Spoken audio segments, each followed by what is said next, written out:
Hi, this is Cole, and I am super excited today to be joined by Andy Kirk. Andy, welcome to the Storytelling with Data podcast.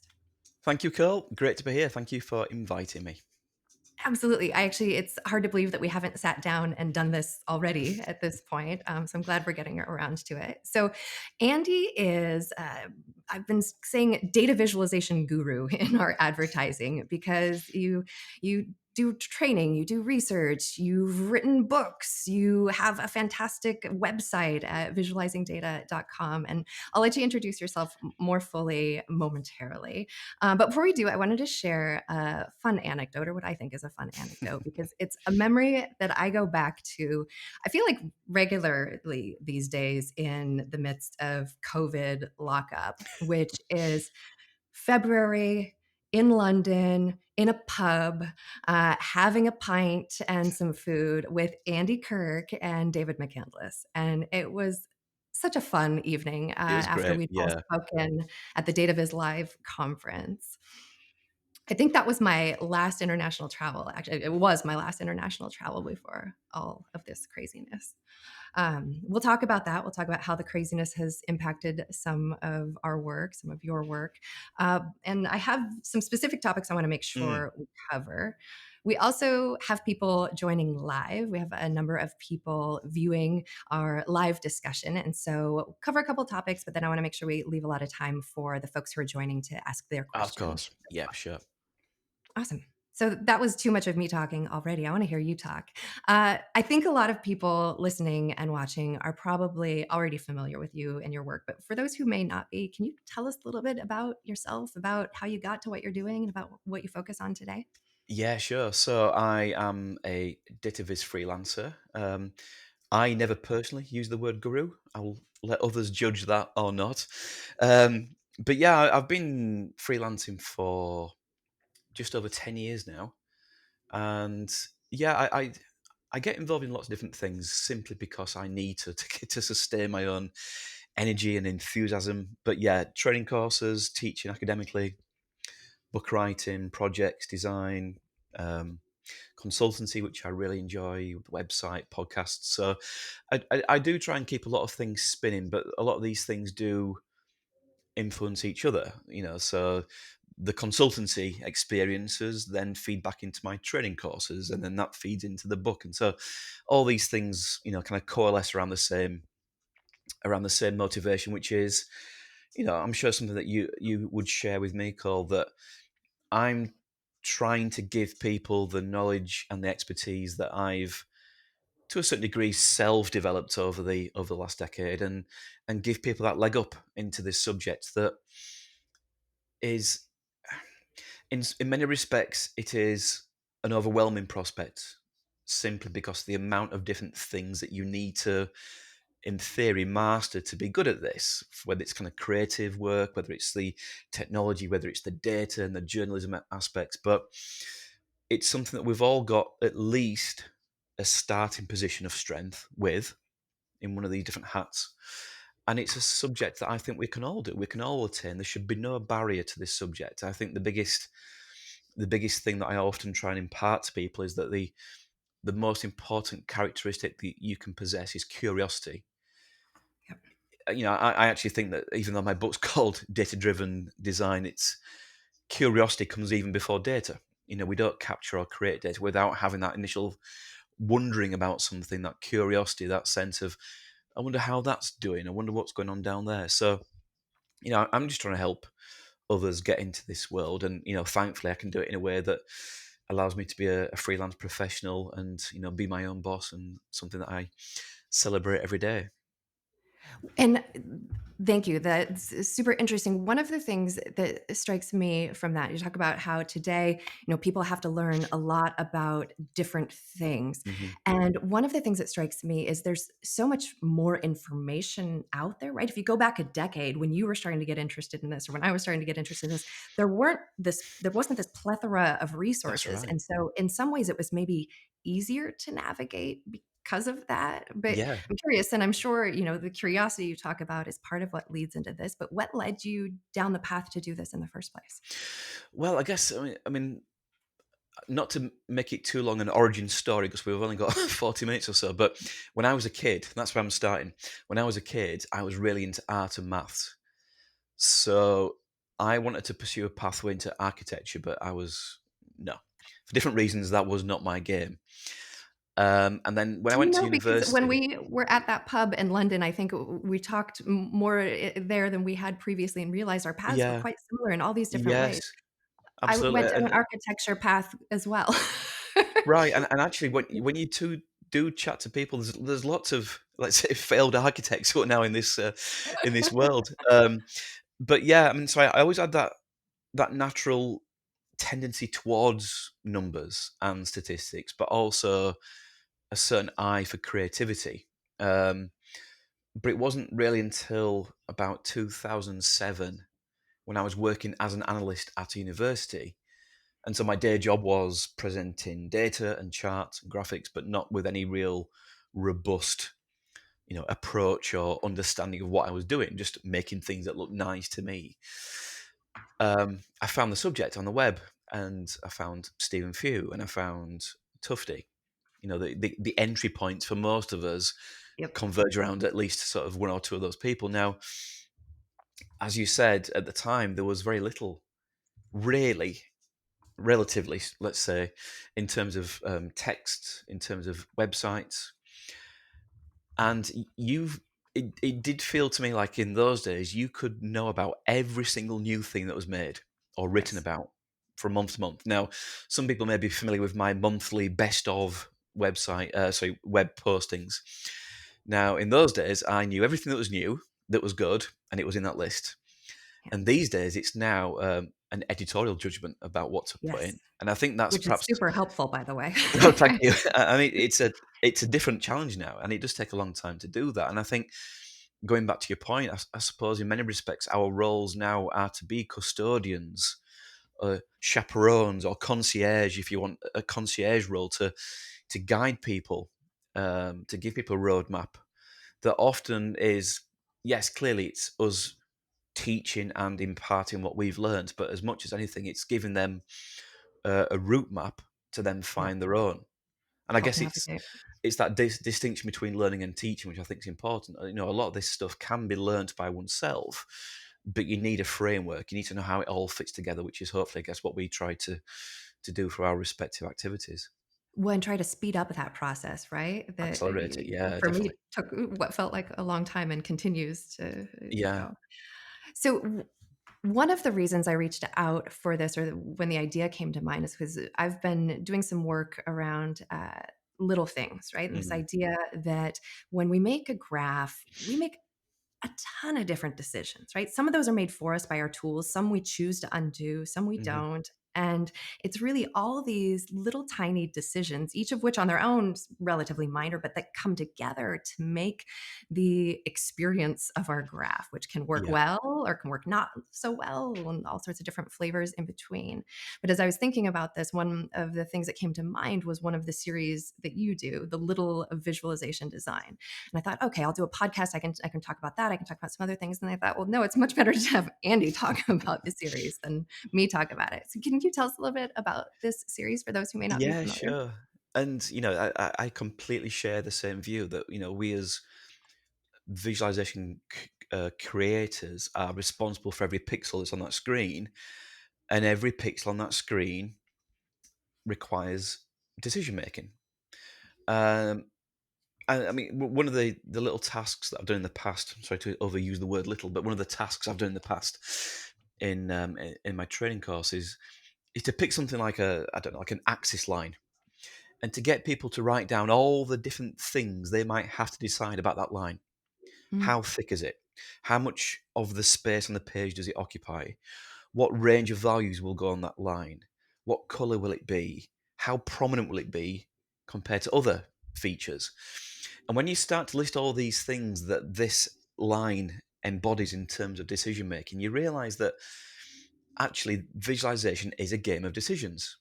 yes. And so, what I always try and reduce that to, in a sense, is to say to make good decisions, you need to be aware of all your options, all the things that you could do, but then be aware of the things that influence what you do.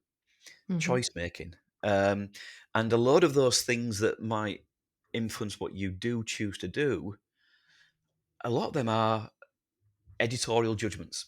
They are things that don't have a nice, neat, right or wrong binary rule book attached to them. That plenty of things do, clearly. And so we don't want to make decisions that are based on pure randomness. We want to have a sense that there's a rationale behind it. And so the series, the Little Viz series, on one level is to try and make people aware and appreciate just how many little decisions there are to face, but also how astute little decisions can go a long way to making a big difference to an individual piece being received as something that's okay or fantastic. Um, and that was the motivation for it. The other side note to this is at the time of doing it, I was trying to find a blog post series that was quick, that was quick to write and to produce With and churn yeah, out. masterful from Because that anyone who standpoint. writes an article for a blog post knows just how much time it actually takes to write these things or to publish these things. Yep. And I wanted something that would be quite speedy, and I did feel that this is something I could just pick whatever I saw that day and think, right, well, that's a good little thing. Right, let's just talk about that one thing, profile it, why it's good, move on to the next episode. Well, and you're very clear, right, in the description about it that there are other things we could talk about related to this, but I'm just going to focus on this one little Correct. thing. Correct. And Yes, and very generally speaking, it's also a positive one thing. Initially, I sort of started off thinking, should I profile one bad thing, one good thing? But it's easy for us, and I do fall into this trap as well. It's easy for us to focus on negative things. Here's a look at this terrible chart, this terrible thing. And I do get the benefit of seeing what's wrong with things, but I think this is more a celebratory series, hopefully, about the good things that we can aspire towards rather than avoid. Well, and going back to this idea of having people be really cognizant about the decisions they're making and what's influencing those, right? You're surfacing things now that Mm, are things that people could model after and use correct. to influence some of those decisions. That's right. Yeah. Can you give us a sampling of what were some of your favorites, or just to give folks a sense of Yeah. what sort of things you focus on there? I mean, I'm gonna pick three, for example. So, axis lines we just talked about. There's Yeah, a beautiful treatment. Now I'm gonna forget who did these, so I'll try not to remember. we can link to all of We them. can I'll link to find them and we'll yeah. link to them in the show notes. So one example was, we often talk about the don't use the zero baseline for bar chart. Sorry, Yeah. always use the zero baseline for bar charts. But some of the confusion that arises around the zero baseline need for line charts. Well, one thing that you can do to that is fade out the axis line so it becomes less visible, so that you Mhm. don't imply that this is reaching down to zero. So rather than a hard stop, this sort of faded effect works really well, and works, I think, more elegantly than the classic kind of cut off Yep. axe chopping line. So that was one nice treatment. Another one was the use of when you've got a color legend, rather than having necessarily a separate legend, is there a way to explain the color associations with the introductory text? Yep. So that when you mention that thing, that category, that feature, you color code that text and it acts as a one stop shop for explaining the color associations, but also setting up the background to the work. I think it's a really nice, neat way. The third one is just a very simple feature, but the use of a reset button. So sometimes when we Mm. have interactive features where we can choose to manipulate different parameters or selections, filters, ranges, the idea that you can then just quickly reset it to the factory settings for which there would have been a reason for those initial settings can be a neglected feature, but I think is once again a nice little. It's about caring about the person ultimately, about the user, the viewer, and thinking what are the things that this person would need to do. A reset and start again. Let's do that Yep. once rather than having to reset all these arrows and these sliders. So, it's those little flourishes that it's very easy to not find the time to do because we are very busy people and these things always risk being endless creative processes. But I think if you can learn from and be inspired by what others are doing out there, you can make that big difference, I think. Lucas is asking, is there an example of this on Andy's site, somewhere to help visualize what he's talking about? So we'll certainly link to the three, Andy, that you mentioned in the show notes. But you recently pulled all these together into a single page, right? Yeah, there's a single page. I think there's about 72 postings. I mean, I have actually dropped Oh, off. I need to awesome. pick up And Mike the just posted momentum the link. again, but yeah, they're in there. So they're all there, and there's all very clear in each case which what feature's been highlighted. Awesome. And we'll include that in the show notes as well. As I was going through them, a couple that stuck out to me. One was there was one from the Washington Post that you highlighted where it was like three panels of slope Hmm. graphs. And the Yes. point was that if they put it all into a single slope graph, you wouldn't have been able to see what was going on. But by breaking it Yeah. in, they were able to have different minimums and maximums and really tell this sort of piecewise story. And they had nice structures of titles above it to help facilitate that as Yeah, and well. I love containers. I love the Yeah. idea that you don't try and um, permanently go for this continuous single construct, and then you break things down, and each one offers a different window into that topic, but still within the logic of a sequence of a year ago, a month ago, last week, for example. Yeah, and I like this phrasing containers because I always think of it as the negative space of like how do you make the white space in between or do these things, but container makes it feel more like a, I don't know, like a hole Yeah, in a useful way. and it gives it a home as well, a little Mhm. housing. What about so when it comes to all of these little sorts of decisions, I think I may know where you might go with this, but Mm, I'm going to put it out there because I think it's an interesting question of so when we look at a graph or when we're making a graph and we make all these different design decisions, right? You come back to your axis of, how yeah. thick is it? How far from the data is it? What's the range? What what are the pieces of that thought process that can be taught? And are there pieces that are people are just naturally inclined Mm. to see differently or act differently It's a really great upon, like the question. whole nature nurture sort of question? I think there is a certain innate talent that some people have, and I would never put myself in that bracket. You know, there are some people who think, "How on earth did you think to do that thing? That's Yeah. so clever, so cool." Um, I think really practice is everything. You know, and I know this is something that you would support anyway, but I think Yeah. the repetition of exposure to these challenges, the exposure to what others are doing out there to learn from, is perhaps the most crucial aspect of it. I think with regards to teaching, um, I mean, what I try to do is not teach people tips, tactics, tricks necessarily, although that's part of it. It's to give them a mental framework to be able to cope with whatever challenge they face, and to give them pointers, perhaps more nuanced pointers than they are comfortable with, to say, in this situation, have a think about this, and don't so much concern yourself with should this be black or grey, but Mhm. concern yourself with, as I said before, how prominent should this be compared to other features? Does it need to be shouting, or can it be Yeah. quite quiet in the background, but still be visible enough so that it's there when you want it? So it's to try and, I guess, educate people in a way that is a more survivable knowledge base because it's more fluid and adaptable, Yep. but equally is not necessarily easy and comfortable to pick up and run with straight away, which is why the practice part kicks in. And that's one of the tensions that I experience a lot with folks who are just getting into the space or wanting to learn is, especially early on, there's a desire to have a set of rules to use, which I think is probably useful in some regards to learn some guidelines like that at the Correct. onset. But then understanding that there aren't rules, right? That's actually part of what makes this space so much fun is that it can be a little different each time, or it can be a little differently done by each person. And Yeah. as I'm putting together content for the live event that we have coming up later this month, it's this idea that I'm going to show you some viewers some little things, but these are not the right things, right? You Mm, can do these in different ways and come up with an equally great result. It's being conscious about all the little decisions you're making and coming back to what you said earlier about really thinking about the person who's on the other side of it and their that's right. experience and trying to And make that feel good. yeah, absolutely. And you're right. I think there's a desire when you first get into this to have that infrastructure of rules and guidelines, and always do this and never do that, and um, something that's perhaps a reductive view of this subject that is usefully reductive, because that's what you need when you start anything.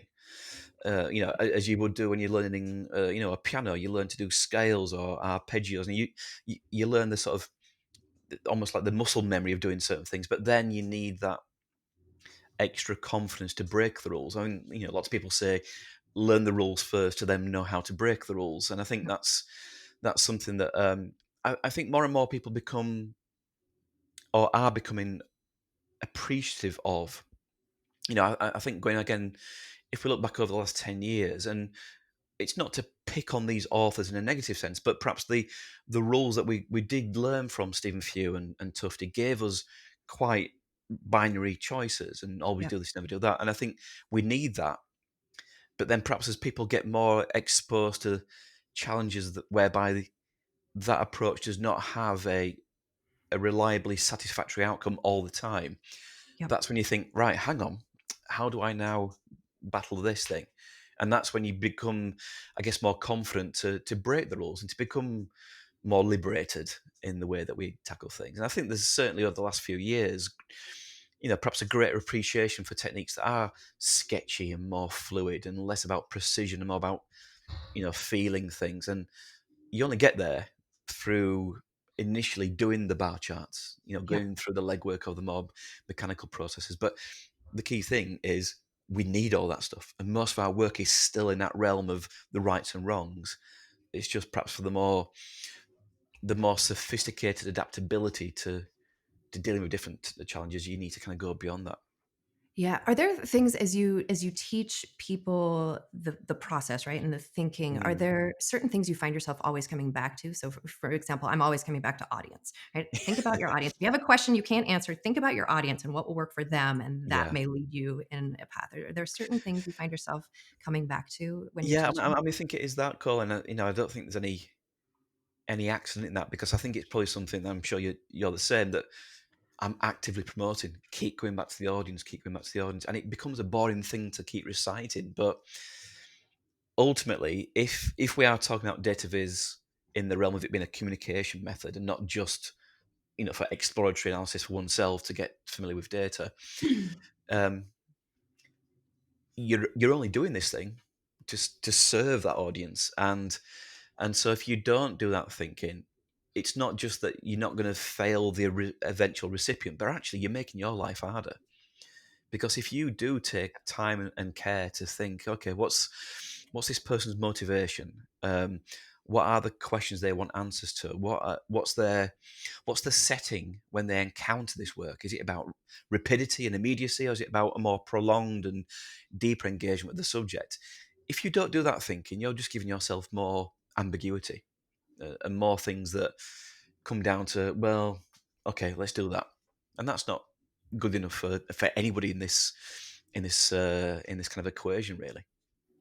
So John asked a question. This was a little bit back when you were talking about the design decisions, Mm. and he says, "And welcome, John. He's tuning in from New Zealand, where I think it is probably still crazy early in the morning. So thanks for getting up early, John." He says, "So artists, not scientists." I would rephrase that: so artists and scientists. I mean, there is a. I mean, you could see it as layers of an onion. Maybe at the heart of all this is science.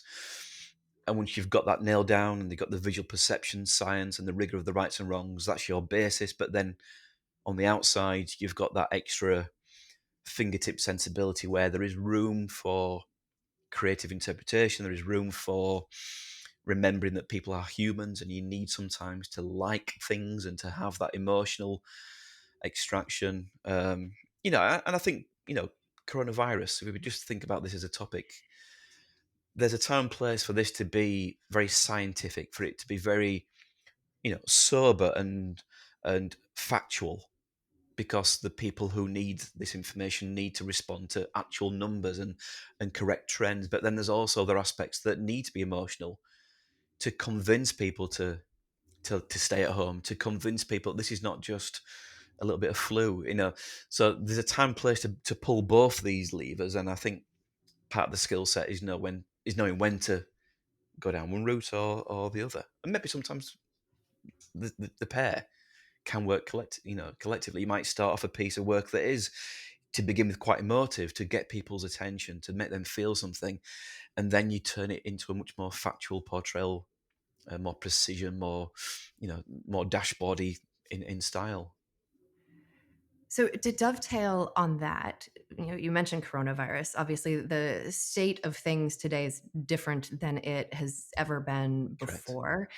What does that mean for data visualization and the role that data viz has been playing, the role that it could or should play? What's your perspective there?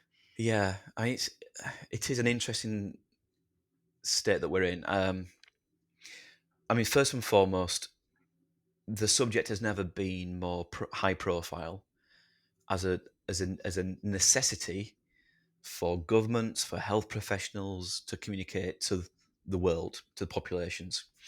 And again, going back to the audience, they're having to reach populations that don't understand log scales and epidemiology, right the way through to people who do not understand either of those things. So I don't think it's ever been more high profile. I don't think there's ever been greater demonstrations of the best of this field, and also usefully for us as teachers, the bad stuff as well. Don't do this, do that. But then we've got, on the other side of things, the harsh economic reality of Yep. a prolonged downturn now. And if we think about this in the context of businesses and organizations, does this become a luxury spend item that is most immediately pushed aside because there's a survival instinct kicks in? Yep.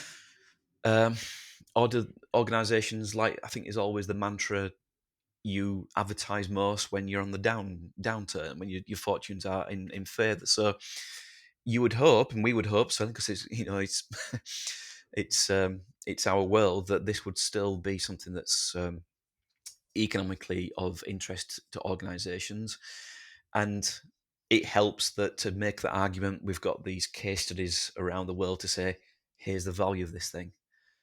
Um, who knows? I mean, the only comparable time would be a decade ago, I guess, when we both kind of tiptoed into this world on the back of that financial crisis. Yep.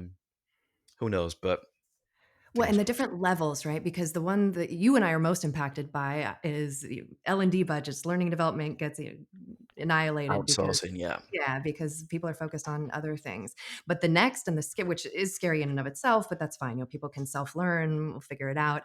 The next and scarier level of that is they decide, no, actually people who do data visualization, we don't have budget for them, or we're cutting it down to such a core right. team that we can't do that anymore. And that's the scary piece. But I think one potential, maybe good direction that if there's continues to be economic downturn and shrinking in these ways is maybe it just means there aren't specific teams in the way that there are, but that data visualization becomes even more of everyone's role. I don't know.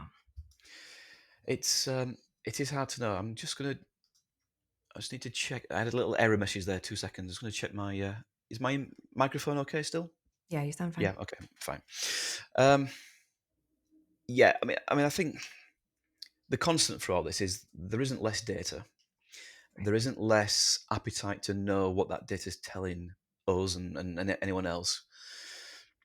And hopefully, the momentum of the last 10 years, embedding this into the organizational structure. I mean, I don't know about your view on this, Cole, but when I was getting into this 10 years ago, I suspected that by now, in the future, we would have lots of specialist data viz functions. And I don't necessarily think Yeah. that's happened, in so much as it's actually this a skill set that more and more people are expected to have Yep. as a literacy alongside the other things that they do in their day jobs. So that does mean that we've got a wider sort of base in this pyramid of the field that still needs professional development, that still needs supporting, that still needs Absolutely. to function. So, yeah, I guess it. I kind of sway between a positive outlook and a negative outlook from day to day, but hopefully, um, this thing will still be important, and hopefully, it's only a year or so that there might be a little bit of disruption, a little bit of interruption to this momentum that we've seen over the last 10 years. But we'll see. But let's say there's never been a bigger audience and a group of practitioners out there interested in this thing. So let's see. All right, let's totally shift topics here. And get into something bigger, I think, right? Because you talked about the little visualization design, but you more recently and actually one question on that was, are you Mm. still doing it? Because I haven't seen I was curious because Yes, it's just sheer laziness. that's right. It's When and something inspires, right? that's right. It's as you know yourself, blogging is a hard discipline to keep going, and after been doing it for 10 years, I find it ever harder to find time to do that alongside working, unless you call that working as well. So yeah, it's something that I do need to resurrect, because it's not that the little design features are not out there. They're still out there. And I've got a huge bookmark library of future episodes, but Sure. yeah, I just need to get the momentum back. Well, maybe one of the reasons you haven't had time is because of the newer series that you've been working on, Nice Explore, segue. Explain. So, tell us about this. Yeah, so I guess I'm now embarking on being some sort of YouTuber, some influencer, Yeah, as I the love it. kids say. Well, I mean, going back to the discussions we've had about, teaching the subjects and about decision making, little things, I am obsessed by the notion of process and about how you deconstruct this chaotic, complex endeavor into a sequence of decision making moments. And so this is what I write about in the book. This is how I structure the training course. And the articles and the pieces that I'm always most keen to read are people's process narratives, the backstory to their works. And I just love the rationale and the mistakes that people make and the things that they've kind of traded off and the compromises.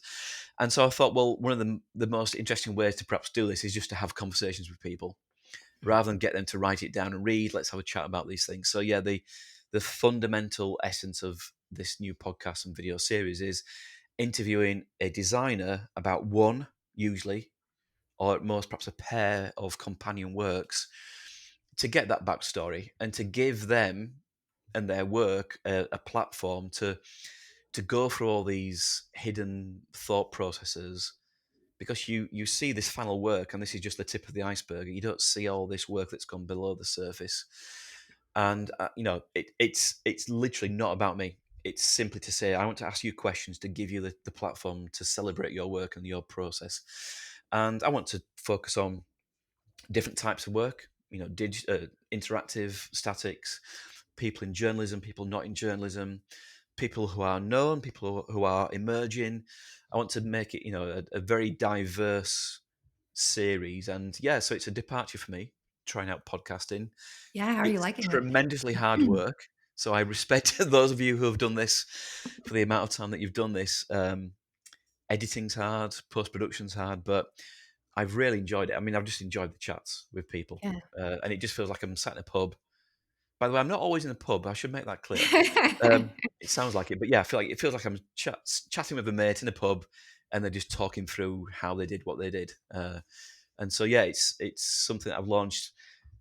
I started it before lockdown, so it's not a lockdown reactionary podcast that you do see quite a lot of podcasts popping up now. But this is something that I started interviewing people in January, February, and Yeah. it's just got round to releasing the episodes now. So yeah, it's been What's been your favorite what really have been some of enjoyable. your favorites so far from the conversations? Well, I mean, it's literally the case that every single episode has revealed something new to me, highlights that I never thought about, the things that people challenge. But I guess if we pick on the topic of COVID, I interviewed John Byrne Murdoch about his work on the Financial Times coronavirus Yeah. tracker, and it was fascinating to hear about the the persistence that he puts in, or he has put in. I think they've kind of got a routine going now for that. But in the early days, when new countries were emerging, the persistence that he put in to pick up the phone, to get contacts with people on the ground, correspondence from the Financial Times, local health professionals, to get the data from all these different origins. He didn't sit there with a nice, neat spreadsheet routine that was just sent to him and he just press go. He had to forage for this data. He had to find it, verify it, check it. And so when you see this work that he's put in that's published, in the evening UK time, that's the culmination of a full day's work to do all Yep. this groundwork gathering, and you don't appreciate that when you see it. You just think, oh well, he's just got to download from a Johns Hopkins, download and then run routine. It's not the case. Well, and So that's when then it blows my mind when you have people ripping apart the graph, like, yeah, no, you don't get it, right? Well, everything that goes that's it. into this, and But he did what some really nice posts also on their process, right? That's Of right. we didn't just happen upon this graph and everything they went through That's to right. that And was insightful. and he talks again about how his responsibility with this kind of data, and it weighs heavy. It's about deaths, it's about cases, it's about people, it's about a very the most human topic.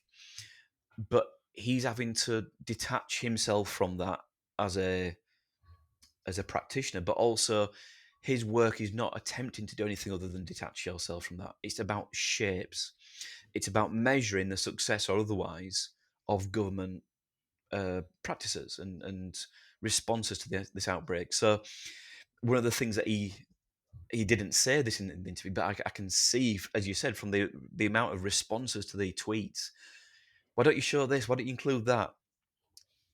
His job is to show effectively one thing, as I've said, how these progress lines are shaping up.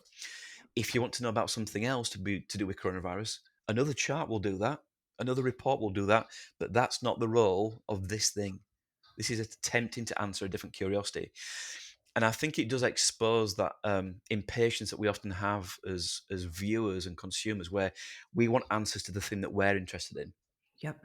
Well, yeah, that might be interesting, but this can't do that job. So you're gonna have to look elsewhere for an answer to that thing, and Yep. and I guess it does expose again this shared responsibility that we always have between both the creators and the consumers.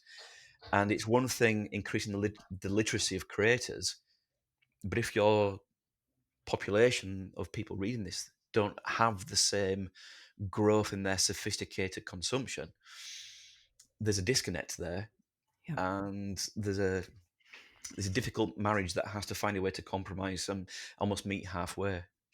Well, and we run into more of those scenarios where there's a mismatch because of the way information can be shared today, right?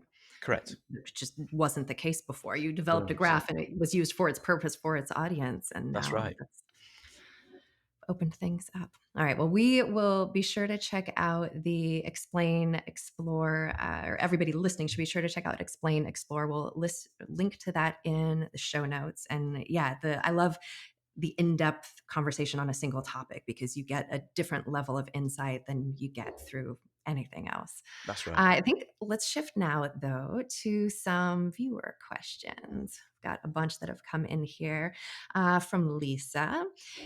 Lisa says, in your book, you mentioned one person's wow is another person's I knew that, is another person's I don't care. What do you think is the most common viewer profile category? How do you get most of the viewers to wow? By making the visualization simple to understand using clean design principles, or by making the visualization more dramatic and memorable by adding background images, etc.? Yeah. I mean, ultimately, I would imagine most people fall into the I don't care, Oh, which that's such a dire I outlook. know, but that suggests two things. Either you've not fully profiled or correctly profiled the needs of the audience, or it has just reached an audience that it wasn't necessarily intended for.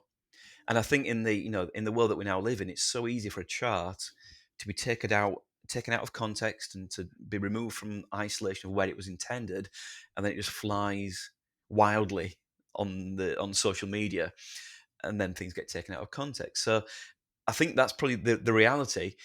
I do think, to be honest, that taking a more positive outlook, I do think actually most people do sit in the wow, because I guess we are in that age where we are still kind of catching up with people's curiosities and appetites to know something.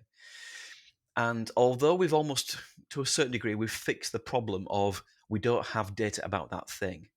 Well, we kind of do now on most things.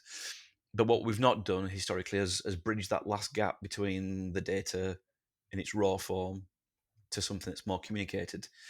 And I do think most people, if you've correctly profiled the needs of the audience, I think most people in that scenario of exchange of information do have that reaction of wow, I've never seen it like that before, or never expected that before, or even wow, it's reinforced what I suspected but now I can see it.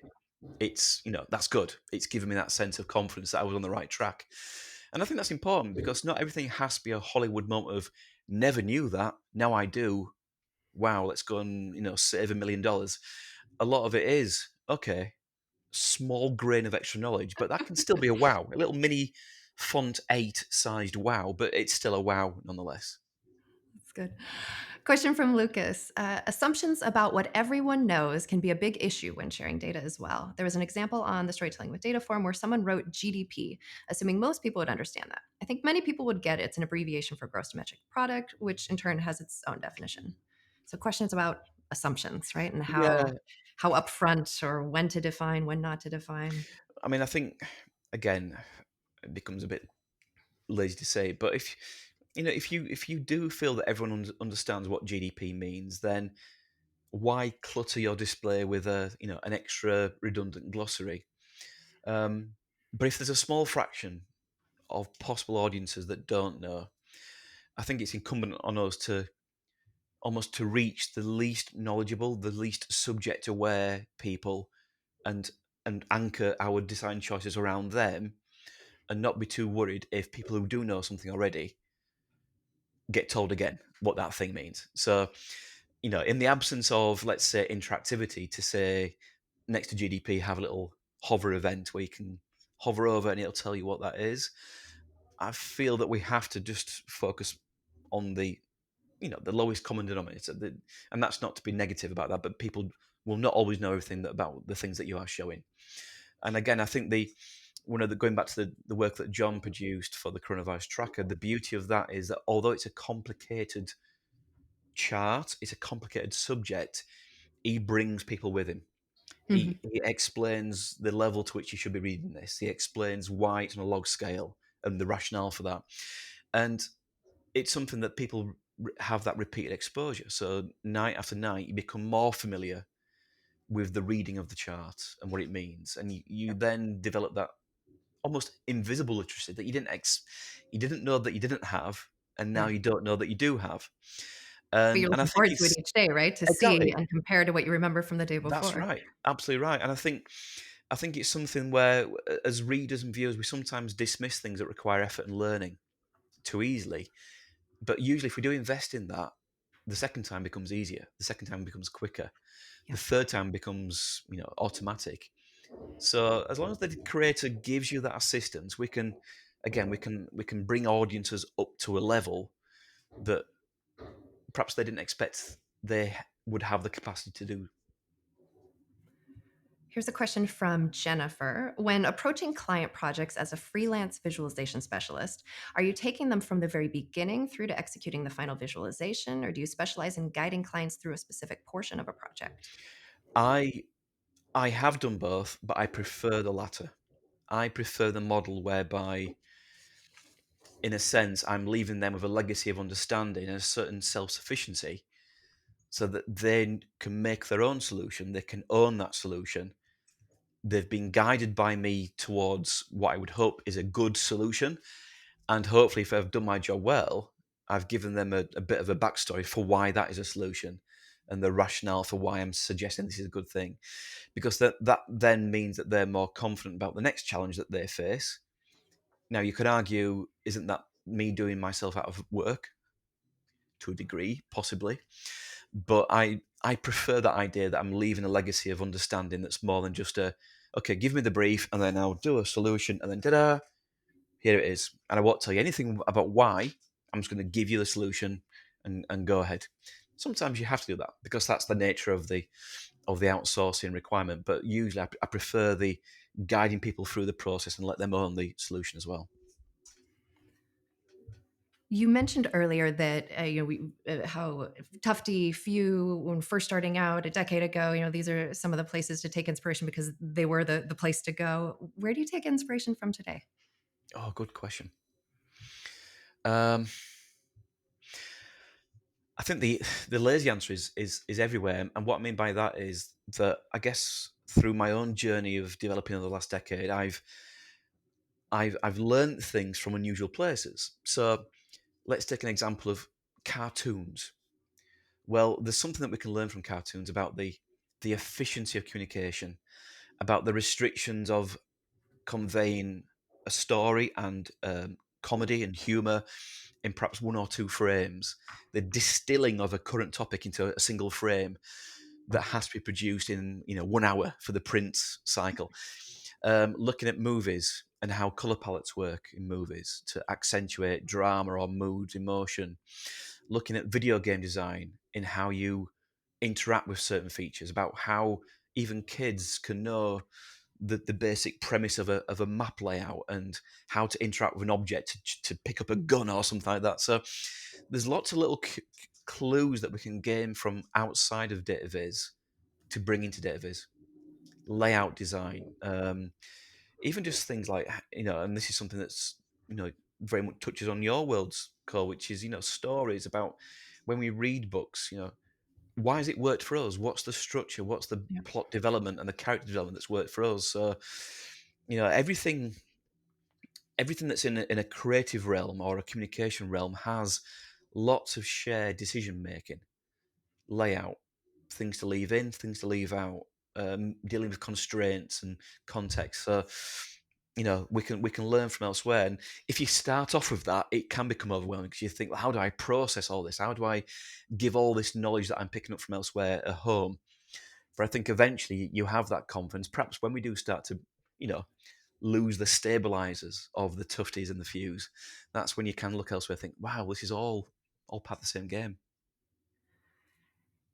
Andy, this has been fantastic. You've taken us through so much stuff. And I always say when we do these, like, I could talk forever, right? We could keep going. It feels like the Likewise. time flies by. But from, curiosity to practice to all of the little decisions we make and how to learn from the good things we see with others to the deeper process evaluations and what we can learn from there. You've left us all with a ton of resources that we'll make sure we link to in the show notes. And I love this idea of finding inspiration everywhere. And it's Yeah. not about being overwhelmed by that, but just taking notice of what's there and what you might draw into your own work.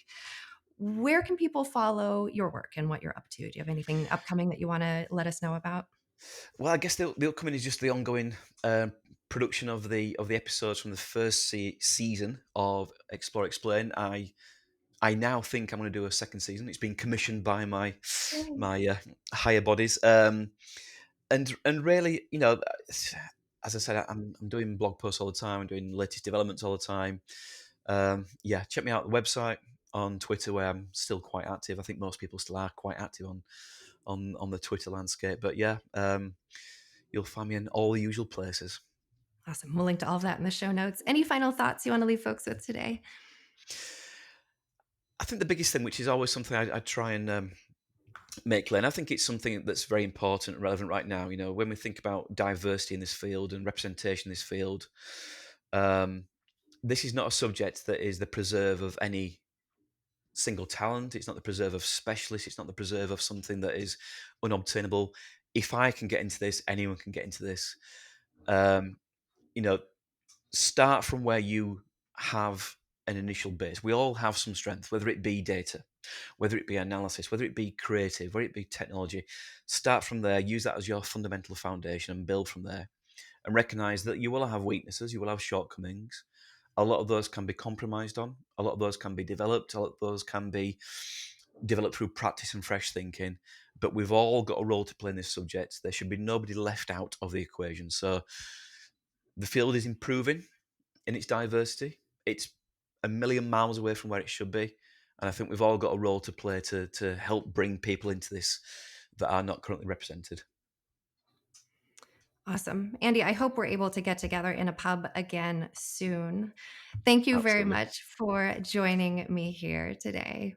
Thank you. And thanks everyone who's tuned in, both in the live and in the future recording. Yes. Thanks, everyone.